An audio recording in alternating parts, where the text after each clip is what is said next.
Hello, welcome back to the little house and to our tree house build. This is installment number 3 on the tree house build, but it isn't just day number 3. This one covers almost a week of bits and pieces. Our pace has slowed down a bit as we are enjoying the summer. What's the use of living in the forest if you never look around and see where you live? I don't think we're talking about 15 I'm feet comfortable high. here.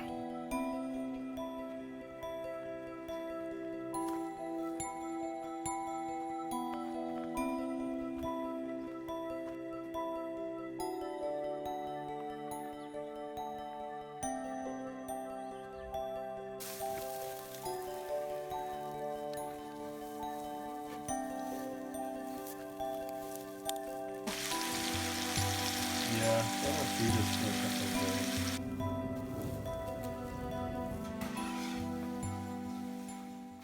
Well, I believe the last thing you guys saw on the treehouse was milling and getting the kids to run the mill a little bit. That was really great for me because it just gave them a little perspective on what it takes to get a thing done. But I also got to see them really enjoy it and get some satisfaction out of running a big machine like that. So that was pretty cool. From there, we went into the planning phase. So, if the floor itself is there-ish, what do you think?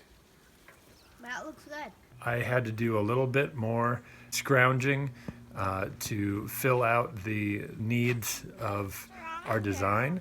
So I had to find a few more pieces, do a little bit more milling, and then process more material. The other thing that we did was we came up with a way to let those two trees move independently of each other without tearing the treehouse apart, which is pretty important. And that involved a little bit of steel fabrication, which is always fun, but it's hard to get the kids involved in that. So I just kind of had to explain it to them and then make the thing happen. Okay, yeah. So we're gonna bolt to one tree, okay? But we're gonna rest on the brackets on the other tree. Does that make sense? So that when this tree moves, or this tree moves, they're not actually tied together rigidly. It can slide back and forth a little bit. All right, I understand it now. So these steel bits were just made from things I had lying around. I had some 2-inch flat bar and some large offset angle. Really stuff that I just pulled out of the steel bin, leftovers from other projects and scraps that I had picked up. And usually with steel fab, you can sort of make that work. Clean the rust off and you're good to go.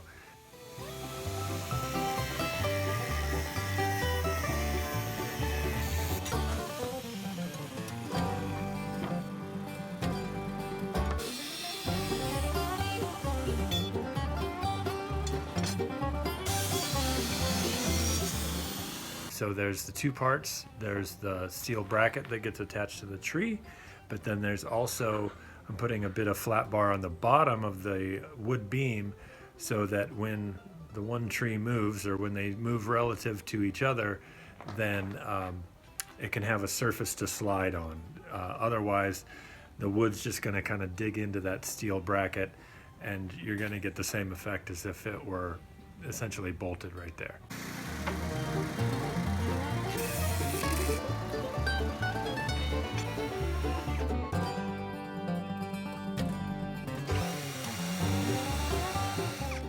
Drilled a couple of really big holes in these because I'm going to use a 5/8 lag to attach them to the tree. Are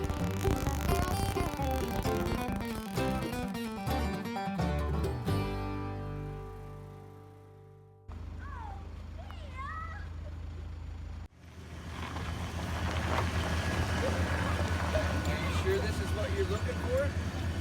Oh. All right. Making a tree house.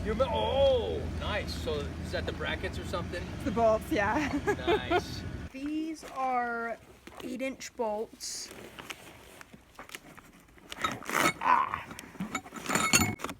Whoa.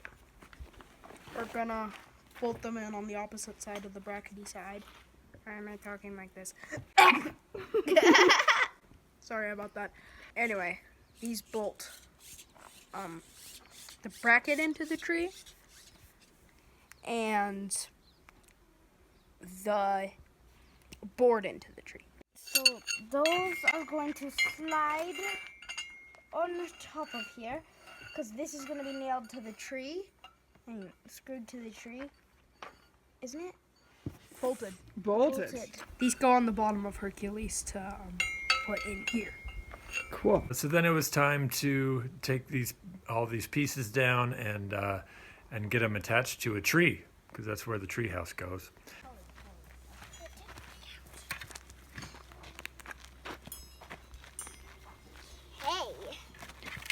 Hey, the tree will look different after we do this one thing. Yep. Yeehaw!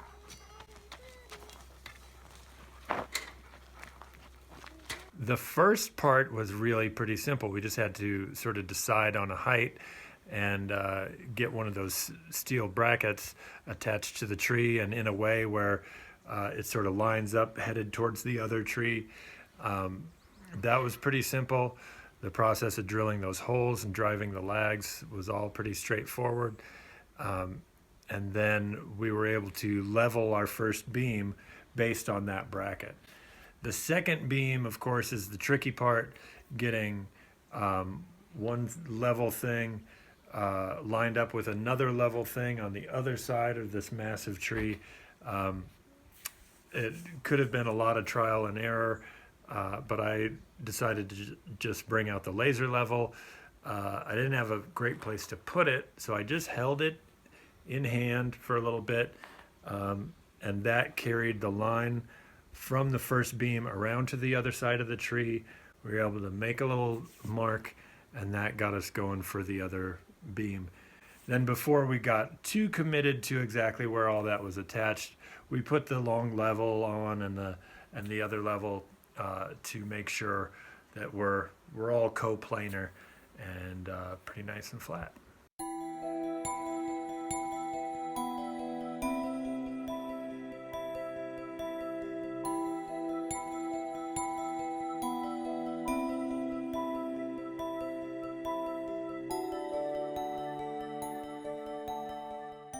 This tree house is sized by the size of the logs that were left over from trees that were cut and milled for Nick's workshop. We gleaned the leftovers from that to build this tree house. We've specialized here in building little things or reasonably sized things. And the best thing about this tree house is that it will be finished. It will happen. It will be a thing in the time and space that we have available for it.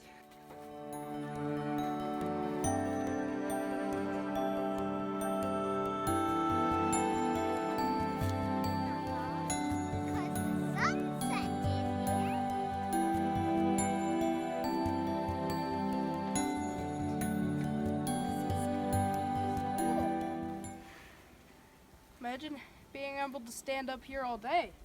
Right.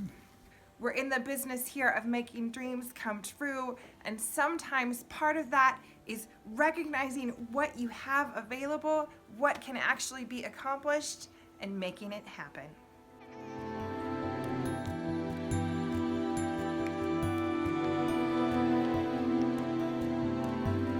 High five.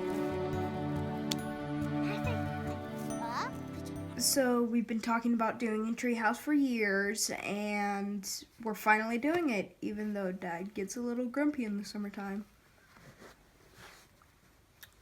I think it's nice that Dad noticed that we wanted a treehouse and helped us make it happen. Yeah, I don't think you need to push it farther. We'll have a floor on there before too long.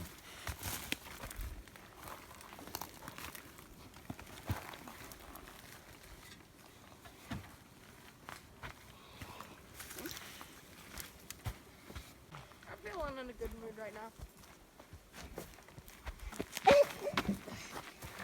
It's fun. Thanks for hanging out with us on Treehouse Day number 3. You're invited to come back again and see some more. Sadie caught a grasshopper. Yeah. It'll be fine. It doesn't need to be captive. There it goes.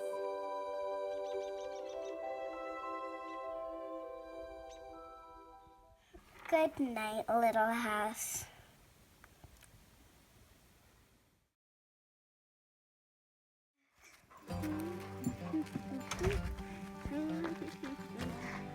Look at us.